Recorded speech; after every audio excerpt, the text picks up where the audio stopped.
Assalamualaikum warahmatullahi wabarakatuh. Bismillahirrahmanirrahim. Pembahasan kita kali ini adalah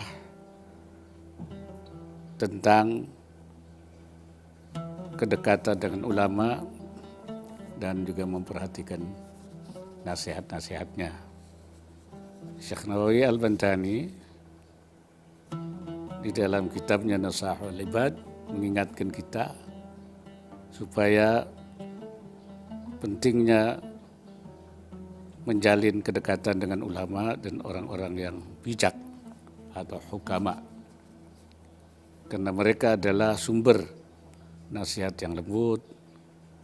Hidup bersama mereka dan mendengarkan nasihatnya bisa memperkuat keimanan dan memberikan bimbingan kepada hambanya. Syekh Nawawi membagi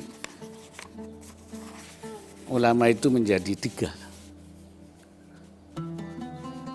sesuai dengan hadis yang mengatakan jalisul kubara wasailul ulama wa khalitul hukama.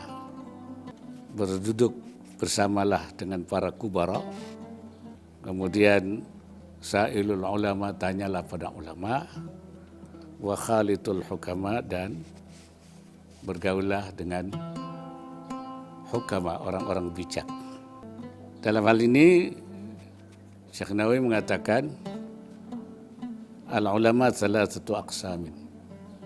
Ulama itu ada 3 macam. Ada yang disebut al-ulama bi ahkamillahi ta'ala wa hum ashabul fatwa. Ulama yang mengerti tentang hukum-hukum Allah, halal, haram. Nah, itu disebut sebagai ulama fatwa, ashabul fatwa, yang suka memberikan fatwa. Yang kedua, al-ulama bidzatillahi faqat wa humul hukama, yaitu ulama ahli tauhid, ahli dekat dengan Allah, dengan zat Allah, ahli taqarrub pada Allah. Itu orang hukama, namanya orang bijak, orang arif. Bergaul dengan mereka, arif ini atau hukama, itu bisa memberikan pendidikan akhlak kepada kita. Karena mereka adalah selalu memberikan bimbingan pada penyucian hati kepada kita, memperbaiki ahwal kepada kita. Dan menurut Syekh Nawawi, penglihatan mereka atau pandangan mereka lahz itu lebih manfaat daripada ucapan mereka. Wa naf'u bil lahzi fawqa naf'i bil lafz. Hadirin sekalian, ulama itu banyak memberikan kepada kita bimbingan, ada yang dengan cara biasa, namanya itu dengan cara memberi pelajaran, bi amrin adin namanya itu, dengan bahasa-bahasa yang biasa dilakukan, dengan ceramah, dengan memberikan pengajian. Tapi ada yang tadi disebutkan bilahti, dengan memandang saja. Jadi ada memasukkan bi amrin ghairi adin. Dia dengan cara tidak biasa, orang arif, orang memberikan kepada kita pelajaran hanya dengan pandangan saja.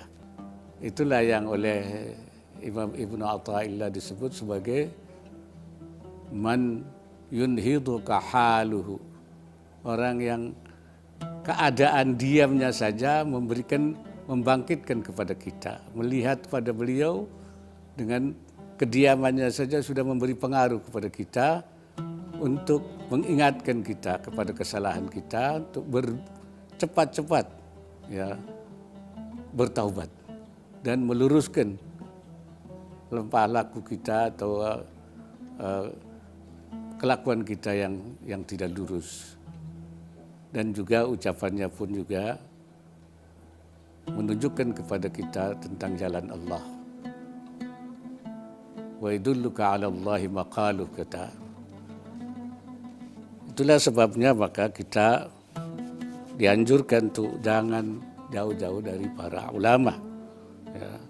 Karena di dalam pergaulan dengan para ulama itu akan membawa pengaruh yang baik kepada kita. Karena itu Rasulullah juga mengatakan bahwa bergaul dengan para ulama itu sama dengan bergaul dengan orang baik, itu sama dengan kita bergaul dengan tukang minyak wangi.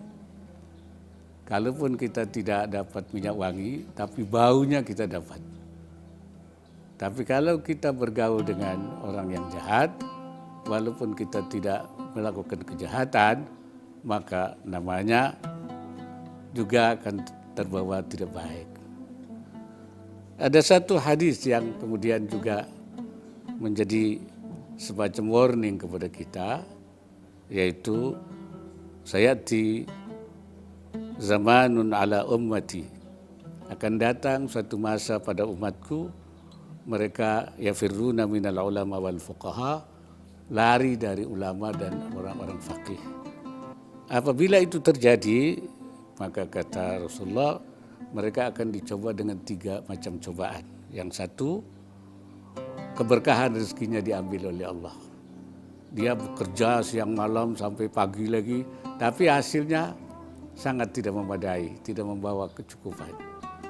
Tetapi kalau rezeki yang berkah, walaupun dia bekerja sesuai dengan jam-jam kerja dan malamnya dia beristirahat, tapi rezekinya banyak, itu namanya berkah. Yang kedua, Allah akan memberikan mereka itu yaitu pemimpin yang zalim.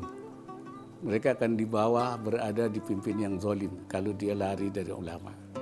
Dan yang paling menakutkan yaitu yakhrujuna 'anid dunya bighairi imanin, mereka keluar dari dunia tanpa iman.